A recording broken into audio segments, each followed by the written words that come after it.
Is Craig here? He is very much so here, yes. But he's going to want to hear this. In case you were missing our talk about forever chemicals, I got you covered. This starter episode, titled Toxic Forever Chemicals Found in Toilet Paper Around the World, is going to satisfy that itch that you got. I hope it's not on your butt. I hope not either, because that could be bad sign. You should get that checked out. Yeah. This article about the dreaded forever chemicals that we're constantly talking to you about goes on. It's not just a title, as we would like to believe that mostly exist in news articles. Just titles. Wouldn't that be nice? You wouldn't have to read so much. But I'll read it for you, don't worry. All toilet paper... some of it. It's a long article, so... I'll read you some of it. All toilet paper from across the globe checked for toxic PFAS, forever chemicals. I didn't know that's what it was, PFAS. Yeah. Now we know. We've all learned something together. I didn't know that it was... Have I never said that? Have I always just said PFAS? You could have said it. Okay. And I just didn't listen. Forever chemicals. So it's literally PFAS, PFAS. Forever chemicals contain the compounds, and the waste flushed down toilets and sent to sewage treatment plants probably creates a significant source of water pollution, new research has found. Once in the wastewater plant, the chemicals can be packed into sewage sludge that is eventually spread on cropland as fertilizer or split into waterways. It is everywhere. Toilet paper should be considered as a potentially major source of PFAS entering wastewater treatment systems, the study's author wrote. We don't know who that is. Tom Perkins? Maybe? No, he wrote the article. PFAS are a class of about 14,000 chemicals typically used to make thousands of consumer products resist water, stains, and heat. They are called forever chemicals because they do not naturally break down, and they are linked to cancer, fetal complications, liver diseases, kidney diseases, autoimmune disorders, and other serious health issues. Just in case you needed a reminder, though you probably didn't, we talk about them so much. It seems weird that you would need toilet paper to be water repellent. I was just gonna say, it makes complete sense that we would want these in our toilet paper, no? Yeah, I mean, they're supposed to break down and just immediately disintegrate in the pipes. Yeah, but no, we want that not only touching our butts, we also want that to go into our water streams. Into our crops, and then back to our butts. Exactly, that's what we're all pretty much thinking at this point. The study checked 21 major toilet paper brands in North America, Western Europe, Africa, Central America, and South America, but it did not name the brands. The peer-reviewed University of Florida report did not consider the health implications of people wiping with contaminated toilet paper. PFAS can be dermally absorbed, but no research on how it may enter the body during the wiping process exists. How can that not exist? I mean, if it's touching your butt, it's going into your system, obviously. And I'm not a scientist. However, it's an opening. However, that exposure is definitely worth investigating, said David Andrews. I'm surprised here. Senior scientist with the Environmental Working Group, a public health nonprofit that tracks PFAS pollution. I'm surprised here at this. They didn't look into the implications of what it would mean for the human body wiping your butt with that, but they looked into what the toilet paper was doing to the planet. Seems weird. I think maybe nobody wanted to study that. Yeah, I think so as well, but it just makes sense because you can get sick and get infections that way. And that's also the way that temperatures are taken. They can put drugs in your system that way as well. Mm-hmm. Up the butt. I don't know the technical term for that. Rectally. Yes. Or suppository. Suppository. Yes, I did know it. So you would assume it's doing something with toilet paper. Anyhow, I digress. Brands that used recycled paper had just as much PFAS as those that did not. And it may be that there is no avoiding PFAS in toilet paper. You just can't make it without it, said Jake Thompson, the study's lead author at the University of Florida grad student. He says in quotes, "I'm not rushing to change my toilet paper, and I'm not saying that people should stop using or reduce the amount of toilet paper they use," he added. "The issue is that we're identifying another source of PFAS, and it highlights that the chemicals are ubiquitous." And that's an end quote. The PFAS levels detected are low enough to suggest the chemicals are used in the manufacturing process to prevent paper pulp from sticking to the machinery. Oh, that makes sense. PFAS are often used as lubricants in the manufacturing process, and some of the chemicals are commonly left on or in consumer goods.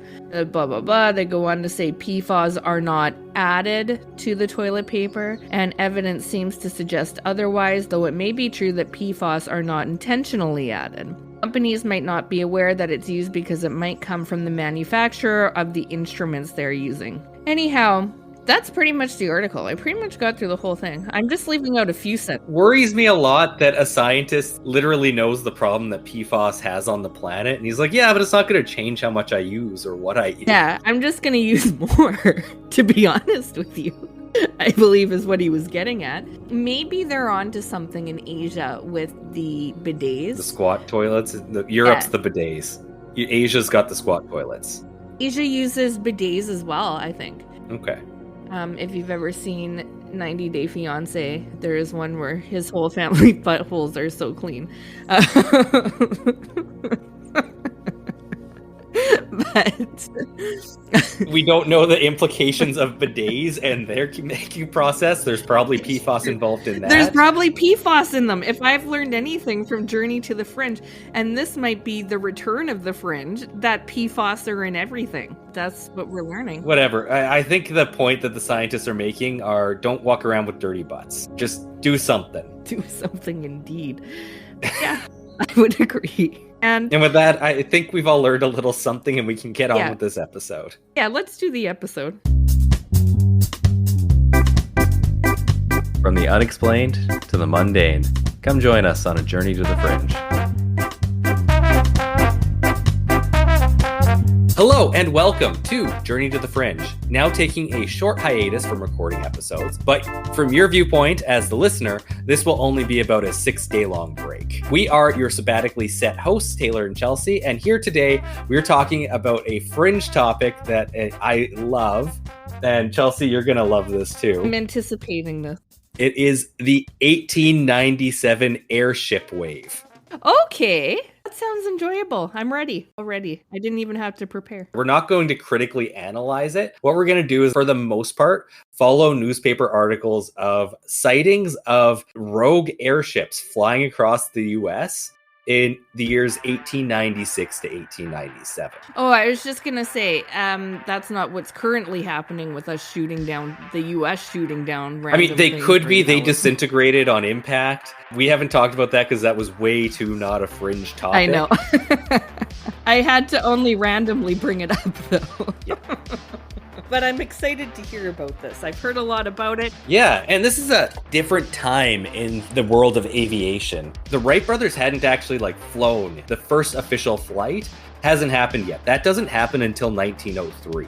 Oh, okay, so very different. Yeah, this is a completely different time. As if nothing should be in the sky. Well, we'll get to that a bit. According to British aviation historian Charles Gibbs Smith, and this is a direct quote from him, speaking as an aeronautical historian who specializes in the period before 1910, one can say with certainty that the only airborne vehicles carrying passengers which could possibly have been seen anywhere in North America were free-flying spherical balloons. So hot air balloons do exist, but that's literally it. I mean, they're not hard to pick out. Yeah, and you can't control them that well. They gotta float in the wind currents. And it is highly unlikely for these to be mistaken for anything else. No form of dirigible or heavier than air flying machines were flying or indeed could fly at this time. However, just because they weren't in the sky doesn't mean that there weren't crazes about airships in general. Airships were in the public eye just prior to this wave. In 1895, a Swedish explorer by the name of Solomon August Andre made headlines describing plans for an Arctic balloon trip, which he unsuccessfully attempts in 1896, and 2 months before this outbreak dies trying to do it. He was trying to fly a balloon filled with hydrogen to the North Pole, and he dies doing that. Yeah. Terrible plan. As you would expect, yeah. And on May 6, 1896, Samuel Pierpont Langley, described by Gibbs Smith as the first major aeronautical figure in the United States, made headlines after successfully testing in flight his large airplane model number 5. About 1 month before the outbreak, the New York Times carried an article with front page headlines describing the crash of experimental airship Albatross, which inventor and navigator William Paul narrowly escaped serious injury after his craft, quote, dropped rapidly, beat into a clump of trees, and fell, end quote. The article concludes that the inventor says the experiment was unsuccessful because of the core bordering northeast wind, and that but for this, he would have made a flight to astonish the world. And before this all takes place as well, on November 1st, 1896, the Detroit Free Press reported that in the near future, a New York inventor would construct and fly an aerial torpedo boat. 16 days later, the Sacramento, California Bee printed a telegram from a New York man claiming he and two friends would board an airship of his invention and fly to California, which he promised to reach within 2 days. Okay. So that is on November 17th. And then the first sightings actually start on November 17th. Really? So with all of that in mind, here's what happens. Okay. The Sacramento Bee and the San Francisco Call reported first sightings on November 18th, 1896. The witnesses reported a light moving slowly over Sacramento on the evening of November 17th at an estimated 1,000 feet elevation. Some witnesses said that they could see a dark shape behind the light. A witness named R.L. Lowry reported that he heard a voice from the craft issuing commands to increase elevation in order to avoid hitting a church steeple. Lowry added, quote, in what was no doubt meant as a wink to the reader, that end quote, that he believed the apparent captain to be referring to the tower of a local brewery, as there were no churches nearby. Lowry further described the craft as being powered by two men exerting themselves on bicycle pedals. Above the pedaling men seemed to be passenger compartments, which lay under the main body of the dirigible. A light was mounted on the front end of the airship, and some witnesses reported the sound of singing as the craft passed overhead. Were they that close to the ground that they could hear them singing? Well, it says 1,000 feet, but apparently they could hear them. But I also don't know how you would really have any way of knowing that. Like, literally, you never see anything in the sky, really, except for maybe, like, kites and hot air like balloons. it's quite obvious there's something in the sky. Okay. So that happens. And then on November 25th in Stockton, the Stockton Evening Mail printed this article, Seen on a Country Road by Colonel H.G. Shaw and a Companion. This is the article. We were jogging along quietly when the horse stopped suddenly and gave a snort of terror. Looking up, we beheld three strange beings. They resembled humans in many respects, but still they were not like anything I had ever seen. They were nearly or quite 7 feet high and very slender. These beings wore no clothing, Shaw reported. Instead, they were covered with a natural growth hard to describe. It was not hair, neither was it like feathers, but it was as soft as silk to the touch. Quote, they seemed to take great interest in ourselves, the horse and buggy, and scrutinized everything very carefully. Their faces and heads were without hair, the ears were very small, and the nose had the appearance of polished ivory. Their mouths were tiny, while the eyes were large and lustrous. They were possessed of a strange and indescribable beauty. Shaw then asked the aliens where they were from, and they seemed to not understand me, but began, warbling, expresses it better than talking. And then placing my hand under his elbow, I pressed gently upward, and lo and behold, I lifted him from the ground with scarcely an effort. I should judge that the specific gravity of the creature was less than an ounce. The creature was probably terrified. Yeah, this dude is built. Each alien carried a shoulder bag attached to a nozzle. Every little while, one or the other would place the nozzle on his mouth, at which time I heard a sound of escaping gas. One of them, at a signal from one who appeared to be the leader, attempted to lift me, probably with the intentions of carrying me away. Although I made not the slightest resistance, he could not move me. And finally, the three of them tried it without the slightest success. They might have just been trying it because he did it to them. And then whipping out egg-shaped lights, some sort of luminous minerals, that the beings revealed a startling immense airship hovering nearby. Quote, it was 150 feet in length at least, though probably not over 20 feet in diameter, pointed at both ends, and outside of a large rudder, there was no visible machinery. Off to the ship they headed, quote, not as you or I walk, but with a swaying motion, their feet only touching the ground at intervals of about 15 feet, end quote. And then springing 20 feet up to the ship, the aliens whizzed off, quote, it went through the air very rapidly and expanded and contracted with a muscular motion, and was soon out of sight. I have a theory, which of course is only a theory, that those we beheld were inhabitants of Mars, who have been sent to the Earth for the purposes of securing one of its inhabitants. And that's the end of that sighting. That's a cool sighting. That was in a newspaper? Yeah, that was in the Stockton Evening Mail. Oh, that's cool. I like that one. And then, while that's going on, that is posted on November 25th. On November 21st in Sacramento, Sacramento. These lights are seen again, and in fact, they're seen over Folsom, San Francisco, Oakland, Modesta, Manteca, Sebastopol, and several other cities later that same evening, and it was reportedly viewed by hundreds of witnesses. And then the San Francisco Call reported sometime before November 24th, 1896, I couldn't find the specific date, a man reported that while searching in the woods for deer, he came across 6 men working on an almost completed airship. And these men then swore him to secrecy. Now that he had heard about these sightings, he wanted to come forward with what he had seen. And then, while all this is going on, this lawyer by the name of, did I put his name here? That's okay. The article is still open, so I can, in fact, look it up. George D. Collins. Here with bated breath thinking it was Andrew Basiago. I know. Andrew fucking Basiago, kid time travel lawyer.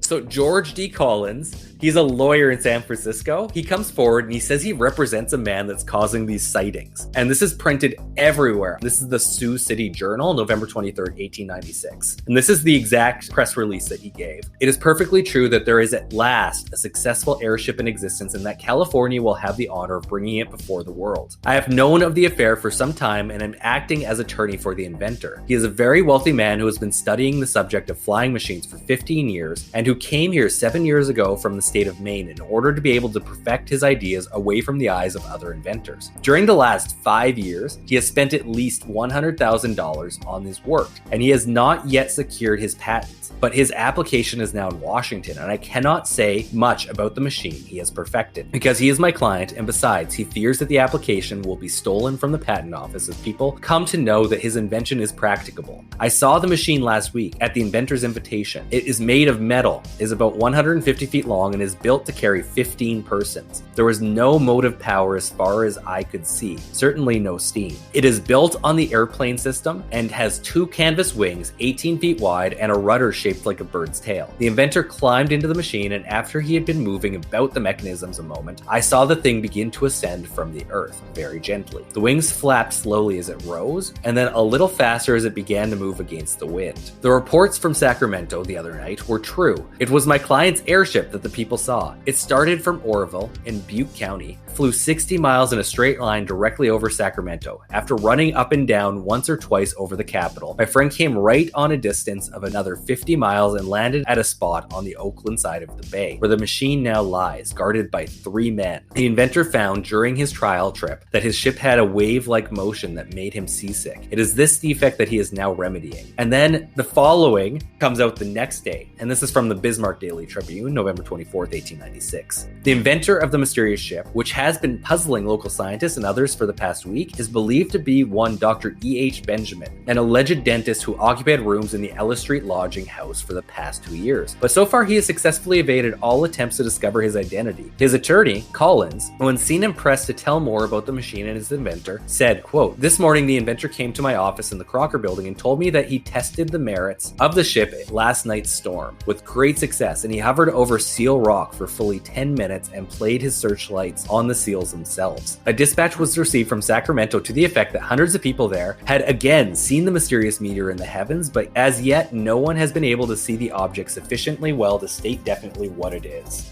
Interesting.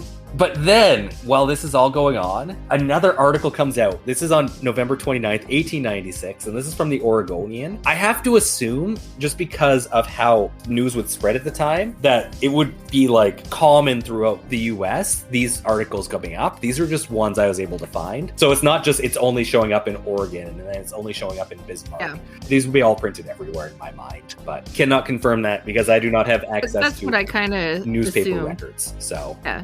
November 29th, 1896, in the Sunday Oregonian, they printed this article. Wide attention has been drawn to the newspaper story sent out from San Francisco of a mysterious airship invented by a man from Maine, built in secret and launched from a retired spot south of San Francisco, whence it made long voyages back and forth over the length of the state. Told with a clumsy imitation of all Swift's wealth of detail, including an interview with the counsel of the inventor, a lawyer who afterward denied all knowledge of the either inventor or airship, but it was swallowed gluttonously by the people of California, who blocked the streets nightly to imagine that they saw the oblong white body enveloped in dim light as it traveled to and fro in the air. And apparently Californians are still gaping up into the empty night, though the falsity of the story has been proved Of course, no person of intelligence ever believed it. That's the last anybody ever heard from Collins, the attorney, outside of in 1905 when he has to stand trial for bigamy. Jesus.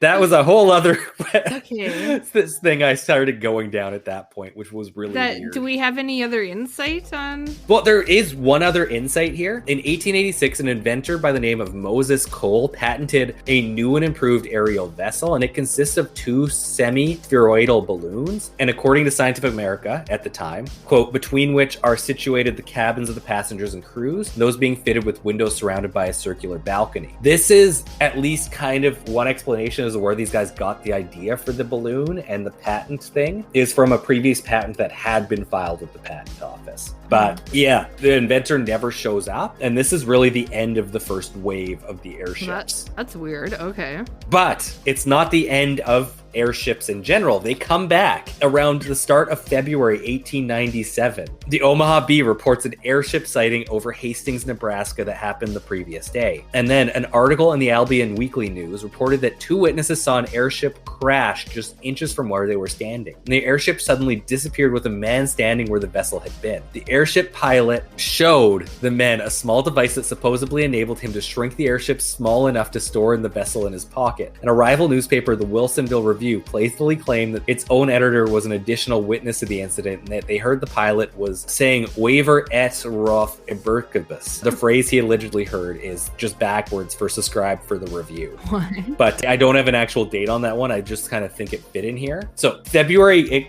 we have another pop-up. April, things really start going. This comes from April 3rd, 1897. The Philadelphia Inquirer reported a sighting. That mysterious airship still continues to show itself in the West. It was first seen in California, and it has now reached Kansas. With rare modesty, it only makes its appearances at night, and then but little of it is visible, except the lights that are on board of it. The fact that the scores of people who have seen it at different times all agree in the description which they furnish is certainly something in favor of the truth of the story. As the inventor appears to be working his way east, we, in this latitude, may soon have the opportunity of adding that to the number of observers. From there, apparently, this object then goes south and is next seen above Guthrie, Oklahoma on April 6th. The Dallas Morning News published an article then on April 8th titled Strange Object Seen, and There Shall Be Signs Seen in the Heavens, describing this encounter. Soon a bright light was seen at the front of the object, which seemed to be thrown out in different directions. Mr. Trumbull called a number of people who watched the strange object for a long time and are confident it is the mysterious airship seen at so many places during the past few weeks. Its outlines were indistinct, but a light was thrown out from the front, and at times there were flashes of light along the sides. It moved swiftly backwards and forwards, sank almost to the ground just north of the city, and then rose straight into the air at great speeds and disappeared into the darkness of the night. Then, on April 10th, 1897, the St. Louis Post-Dispatch published a story reporting that one W.H. Hopkins encountered a grounded airship about 20 feet in length and 8 feet in diameter near the outskirts of Springfield, Missouri. The vehicle was apparently propelled by 3 large propellers and crewed by a beautiful nude woman and a bearded man who was also nude. Oh no. Hopkins attempted with some difficulty to communicate with the crew in order to ascertain their origins. Eventually, they understood what Hopkins was asking of them, and they both pointed to the sky and uttered something that sounded like the word Mars. Then, April 14th, 1897, the Philadelphia Inquirer provided additional information about the inventor and possibly the airships being openly displayed. Not much comes from this. And now comes the story that the director of the Trans-Mississippi Exposition to be held at Omaha have received a communication from a man who declares that he has invented an airship and that he will disclose his identity and come to the front if the director will guarantee him 870,000 square feet of space. He declares that the ship will carry 20 people to a height from 10 to 20,000 feet. Nothing comes of that. Why is this happening so much? I don't know. Then, on April 15th, the Dallas Morning News described a reappearance of the mysterious airship over Denton County, Texas, by at least 2 credible persons whose reputations for truthfulness cannot be assailed. This article contained more details than nearly any published previously. This is a bit of a long one, so let's get listening here. Okay. I at first thought it was a meteor, but upon closer examination discovered the unknown object to be almost stationary, and focusing my binoculars on it, discovered that it was moving slowly in the southeasterly direction. At this slow rate of speed, the ship continued its course for a few minutes, and then with with almost a jump, started off at a terrific rate and disappeared in the southeast, remaining in the range of my vision about 20 minutes. When I first ascertained the character of this object, it floated about a half mile above the earth and seemed to be about 50 feet long, of a cigar shape with two great mugs thrust from each side, a broad tail for steering, sail behind, and a long break or blade resembling a cutwater on a ship in front. At the point where the searchlight threw its rays far into the night ahead, beside which even the luminosity of the moon paled, a row of windows along the side gave out smaller lights, the source of which had been stored electricity, as there was no smoke. As well, I could see very plainly coming from the ship, nor was there even a sign of smokestacks. 2 days later, on April 17th, the Dallas Morning News reported another detailed account of the mysterious ship, this time in Paris, Texas, about 100 miles away from Denton County. And according to a Mr. J.A. Black, the night watchman at the Paris Oil and Cotton Company plant, this is what happened. I was engaged in making my usual rounds at the mill yesterday morning about 2 o'clock when I observed a faint but luminous object in the northeast sky. I first thought it to be a meteor of gigantic proportions, and its speed appeared equal to such as planetary tramp. As it came nearer, this idea was quickly dispelled. And sorry, this really dates the article. I ran to the cabin of a colored man by the name of Jin Smith, and together we viewed the aerial monsters that approached nearer. From what appeared to be at first a luminous cloud, there were now clearly outlined a monster airship. Myself and Smith, who he describes with a different word, were held spellbound by the light. The ship had sails or wings outstretched on both ends. There were large rotating fans projecting from the sails at an angle of about 45 degrees. The one in the front being elevated, while the one at the rear was depressed, somewhat resembling the tail of a bird. We could only gain a faint idea of its accurate size, but think it must have been 200 feet long. The sails or wings constituted 9/10 of the whole. The cigar-shaped cabin was apparently suspended in the midst of the sails, and it was evident that the fans were propelled by some power or force located in the cabin. The noise of the propelling machinery was plainly heard as the ship sailed swiftly over us. My dog was with me when the airship was first discovered, and he immediately set up an unearthly moaning, which he continued until the curious visitors were completely lost to view. Dog was moaning? Yeah. Okay. Smith was visibly affected, and being naturally superstitious, lost no time in falling to his knees and offering up a prayer for the safety of himself and the family. Smith even now claims the airship was none other than the return of Noah's Ark with wing-like attachments on its way towards the Mississippi bottoms, its mission being to save the colored folks from the perils of the overflows in that section. That really took a turn. Yeah. The explanation.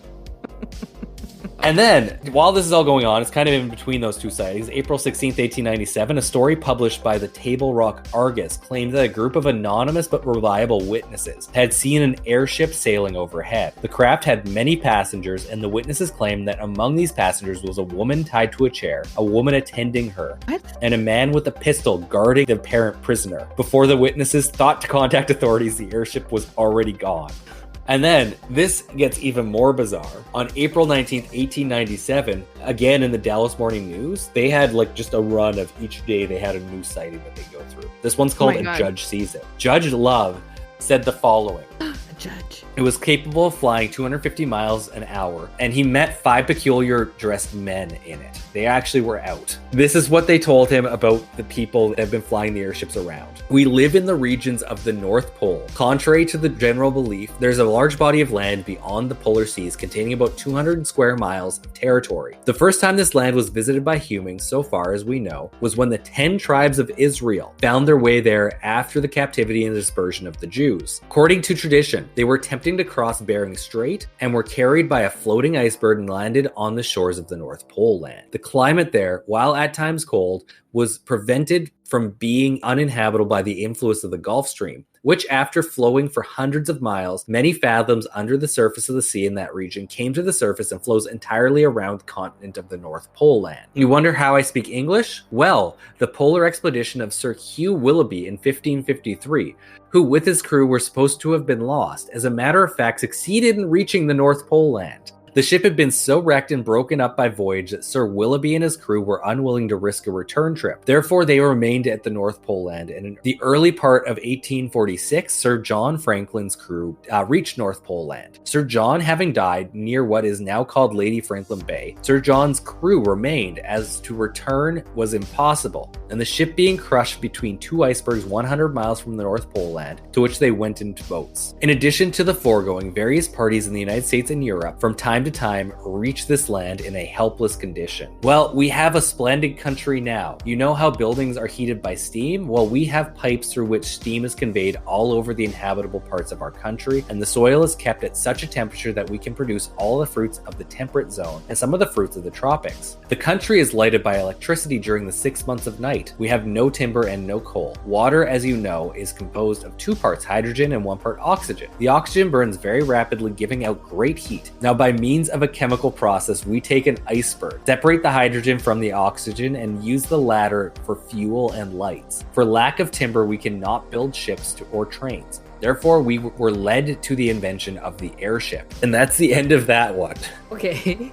And then an account from Aurora, Texas, related in the Dallas Morning News on April 19th. About 6 o'clock this morning, the early risers of Aurora were astonished at the sudden appearance of an airship that had been sailing through the country. It was traveling due north and much nearer the earth than ever before. Evidently, some of the machinery was out of order, for it was making a speed of only 10 or 12 miles an hour, gradually settling down to earth. Sailed directly over the public square, and when it reached the north part of town, collided with the tower of Judge Proctor's windmill and went to pieces with a terrific explosion, scattering debris over the several acres of ground, wrecking the windmill and water tank and destroying the judge's flower garden. The pilot of the ship is supposed to have been the only one aboard, and while his remains are badly disfigured, enough of the original has been picked up to show that he was not an inhabitant of this world. Junior T.J. Weems, the United States Signal Service officer at this place and an authority on astronomy, gives it as his opinion that he was a native of the planet Mars. I have no idea how an astronomer, like the best astronomer in town, would be able to judge that, but he did. I love these old sightings when they're like, yeah, he's definitely a Martian or a Venusian. Papers found on his person, evidently the records of his travels are written in some unknown hieroglyphics and cannot be deciphered. The ship was too badly wrecked to form any conclusion as to its construction or motive power, and it was built of an unknown metal resembling somewhat a mixture of aluminum and silver, and it must have weighed several tons. The town is full of people today who are viewing the wreck and gathering specimens of the strange metal from the debris. The pilot's funeral will take place at noon tomorrow. I'm going to end that there. A lot of speculation on this one. It was the town trying to get over it had a bit of a plague issue, and it didn't want the bad connotation. It wanted some tourist money, so it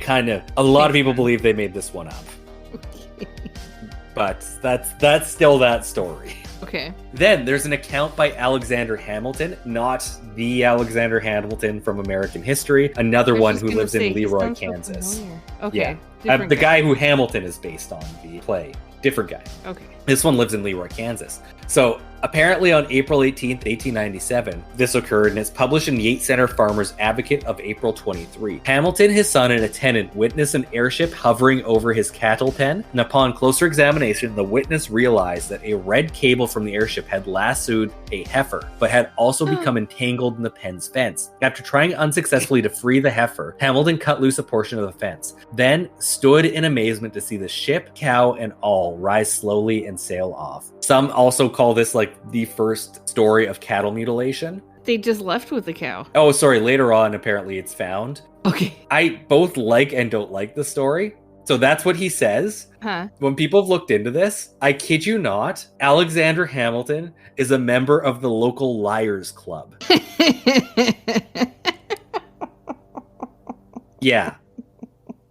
I wonder why they don't have those anymore. I know. Apparently we got TVs and just said, yeah, maybe we don't need Liars Clubs anymore.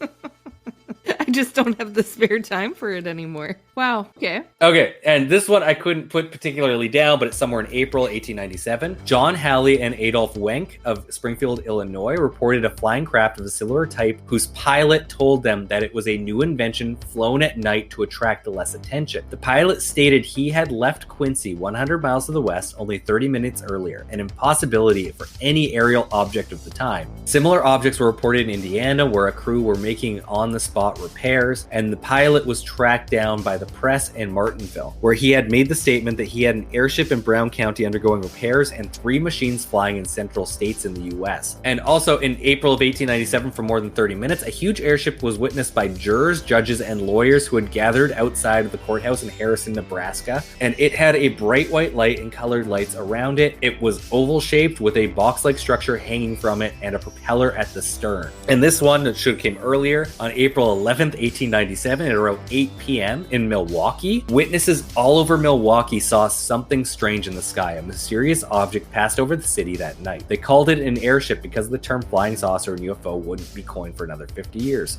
One downtown police officer reported seeing the airship while standing on Broadway. He described the airship as looking like 4 bright stars put together. It flashed the colors of white, red, and green. Although a local astronomer argued the airship may have only been the stars, this policeman stood by his story. He claimed that the craft dipped, bobbed wildly several times, and before it sped off towards the northwest and disappeared from view, unusual behavior for a star. Many other witnesses concurred that its rate of speed was unmistakable from the movement of ordinary stars. And a central police lieutenant, however, claimed the airship was the product of hoaxers flying a kite from the North Point Lighthouse grounds, and he contended the airships were nothing more than a kite with a light attached. Strung out on an incredible 2 miles of string, even a Milwaukee Sentinel reporter questioned this explanation. The airship was seen all over the city. How could it have been a night-flying kite, even one controlled by an impossibly long tether? When reliable independent witnesses spotted the airship over Sheboygan, later that same night, the kite explanation became even less plausible, and the airship was the talk of the town in the morning. The question, "Have you seen the airship?" replaced customary greetings. And an article in Arkansas Gazette printed on April 20th, 1897 reported that Captain Jim Hooten had witnessed the appearance of one such airship. Hooten, a conductor of the Iron Mountain Railroad, was visiting Texarkana to pick up a locomotive to bring back to Little Rock. He decided to go hunting while he waited. As he made his way through the underbrush, he heard the familiar sound of a locomotive air pump and moved towards the sound. As he looked up, he saw an airship land in a field a few acres from where he stood. Hooten and the ship's pilot then had a conversation about the airship's engine before it took off. Hooten was able to make an extremely detailed sketch of the airship when he was interviewed by the Arkansas Gazette 2 days later. On April 23rd, 1897, posted in the Harrisburg, Arkansas's Modern News. One witness from Arkansas, allegedly a former state senator, was supposedly told by an airship pilot that the craft was bound for Cuba and he was going to use its Hotchkiss gun to kill Spaniards. He then offered this senator a ride, but the senator refused. As he probably should. On May 17th, 1897, Constable Sumter and Deputy Sheriff John McElmore spotted a bright light in the sky and quickly disappeared while out riding outside the city limits one rainy evening day in Hot Springs, Arkansas. As they kept riding, they saw the light again closer to the ground. They rode as fast as they could until the horses could go no further, then dismounted and drew their weapons. According to the Hot Springs Sentinel, they described seeing a 60-foot-long cigar-shaped vessel with several men, shining lights, walking around the ship. Sumter and McElmore questioned the captain, who told them he could take them to where it was not raining. Sumter and McElmore said they preferred to get wet, and the two lawmen let the airship go on its way after finding out that they were heading to Nashville, Tennessee. And then, while this is all going on, the airship sightings catch the attention of the Arkansas General Assembly, the local government, and they have a debate on whether or not the Arkansas Rail Commission would be getting freight charges from these airships flying overhead. These reported airships seem to be moving around the state without paying taxes, and the Arkansas State Senate passed a resolution declaring that the airships should be paying taxes on the freight they carry. And then around the middle of May, these sightings just stop. On the coastal northeast, this is the last sighting that happens. It's in Yonkers, New York, 1897. Okay. And the date's different on this, so I don't really know which one's the last one. The articles I was reading, I guess, just wanted to put it flying off to sea as its last one. but it also says this is April 30th, so might not be the last one. The Great Airship was seen over Yonkers, New York, towards the sea. Curiously, when the 1896-97 complex stopped for all practical purposes, it does just stop. There is another airship flap that happens in 1909. It doesn't reference the 1897 one. It is fully independent. Super weird. And virtually no new sightings emerged from the areas over which it had soared. It just ends. In total, there were sightings over 20 different states, with at least 150 different independent sightings which took place in this time. Can I ask some questions?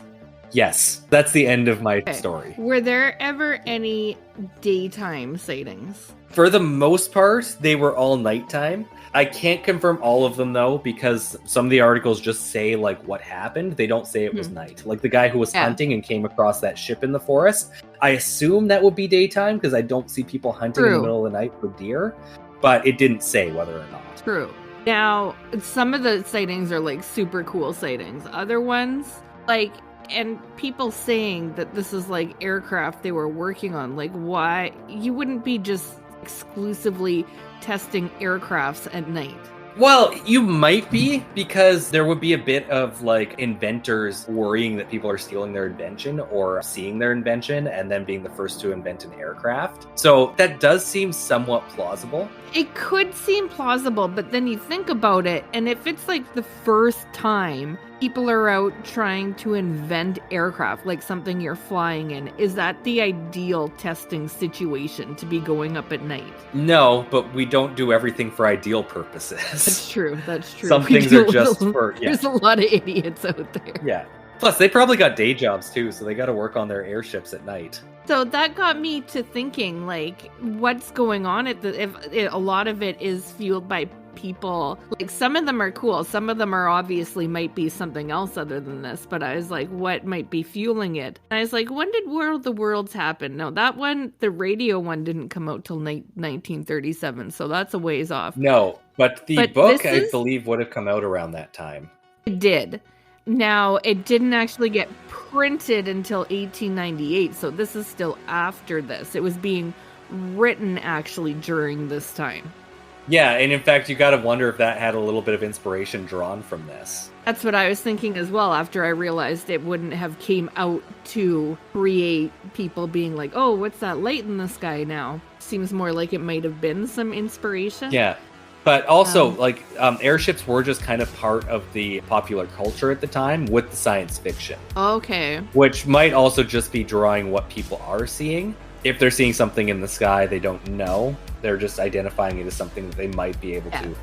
Any form of reference that you have is going to be thrown out there. Yeah. And I always love, like I said, when you're talking about it, at this time, everyone's reference is Mars, Venus, or something like that, and I always enjoy that. Except for the Israelites that were at the North Pole, and the ones that get the marble, and that's it. And it does seem like someone would blame it on them eventually. Yep. Yeah, that was great. I didn't know that history, actually. Yeah, and John Keel actually writes quite extensively in one of his books. I think it's Operation Trojan Horse is the name of the book. As well as there was a book that I would love to read, but I was just taking little chunks of it as I went. And it is called The UFO Controversy in America by David Michael Jacobs, written in 1975, that extensively talks about these sightings as well. So if you're looking for further reading, this is a very short sample of everything that happened during this time. Go check out one of those books because it does bring further information. Well, and this is like the first air flap, you said that, right? Yeah, like there are UFO sightings before, but like John Keel's the one who coins the term UFO flap, and he specifically calls this the first UFO flap. Yeah, that would make sense. Okay. Well. And if you want to look it up, there's a Wikipedia article on mysterious airships that have a lot of drawings of them from the day. And you just gotta love some of the old-timey airship, almost steampunk qualities to them. On it. And also, if you probably just Google them. This is definitely... What do I Google? Just Google 1897 airship and look at images. And there's lots of them. There we go. I really like the one, and it's literally just a ship in the water with like fans above it and a fan in front. There it is. The next one is like a ship with like a hot air balloon attached to it. Yeah. Oh, these are good. And we'll probably post a few on socials as this is going on. It really speaks to the time we're living in because UFOs look so different now. They've come so far. Yeah, I have a hard time believing these could go to Mars and back. Oh, these are good. These are nice photos. But yeah, I'm sure at a future date we'll take up the 1909 airship flap. But for now, I have been Taylor here with Chelsea. We are Journey to the Fringe. Thank you all for listening, and we'll see you next week. Hey. Thank you for listening to Journey to the Fringe. If you have liked what you have listened to, please like, share, subscribe, or follow, depending on what venue you are listening to us through. Also, please, if possible, leave a 5-star review, as that really helps us in the algorithms. Should you wish to interact with us, please check us out on your social media of choice. I bet you we are there. And if you really want to communicate with us and give us ideas for new episodes or tell us that we're wrong and terrible, either way, please send us an email at journeytothefringe@gmail.com. For now, I'll see you in the next episode.